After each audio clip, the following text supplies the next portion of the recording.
Well, Democrats are saying they haven't made a final decision on what would be a controversial roadmap to getting health care passed, a plan by the House Speaker Nancy Pelosi that would pass the Senate's version of the bill without a direct vote by the House. How? It basically would allow House members to okay a rule that would consider the Senate version basically passed once a smaller package of fixes to that larger bill is voted on. It sounds a little bit confusing. It has Republicans crying foul today.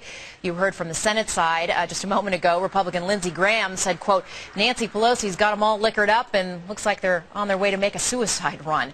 Let's get to the Capitol now. California Congressman David Dreier is with us. He is the ranking Republican of the Rules Committee. I should point out John spoke with the other side. Congressman Clyburn was with us last hour.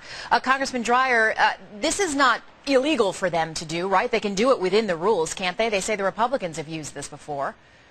Well, Jane, let me first say I'm drinking nothing but ice water from my perspective. And I want to say that, sure, I mean, this is a process that that can be utilized, but everyone, Democrat and Republican alike, has acknowledged that never before in the history of the Republic has this kind of process been used for something of this magnitude. You know, James Madison wanted the process of lawmaking to be deliberately ugly, messy, and difficult, but he never wanted people to be able to avoid accountability.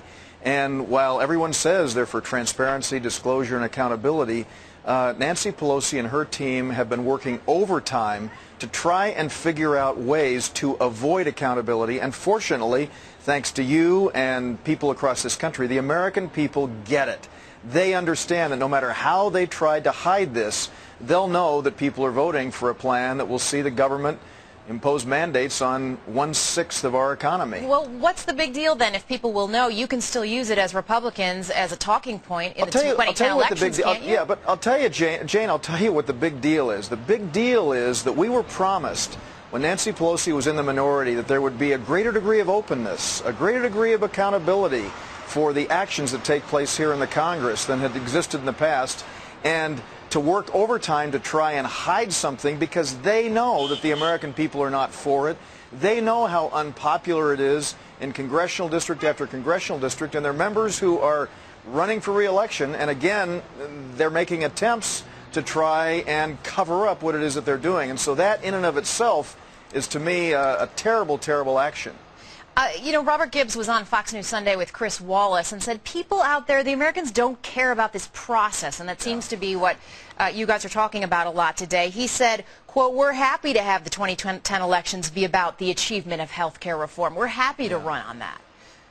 Well, Jane, while Robert Gibbs may have said they don't care about the process, David Axelrod on another show on Sunday said the American people, the Congress, the institution deserves an up or down vote. And unfortunately, that's what they're trying to avoid.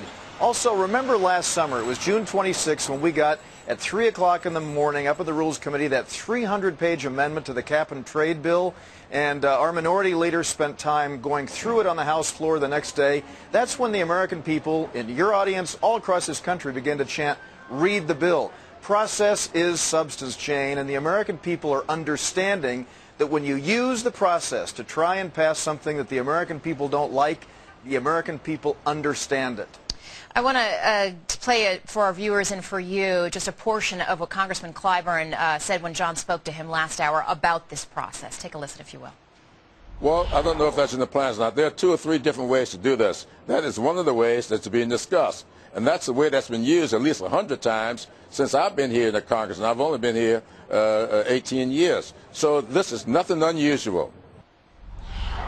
Your response? Well, yeah, Jane, I mean, I will tell you, it is a process that has been used in the past. I will acknowledge that. But Democrats and Republicans alike recognize. I mean, I heard Lawrence O'Donnell the other night, last night, I guess somebody said that he acknowledged that it's never been used for something of this magnitude. And he's a former Senate Democratic staff member in the Senate Finance Committee.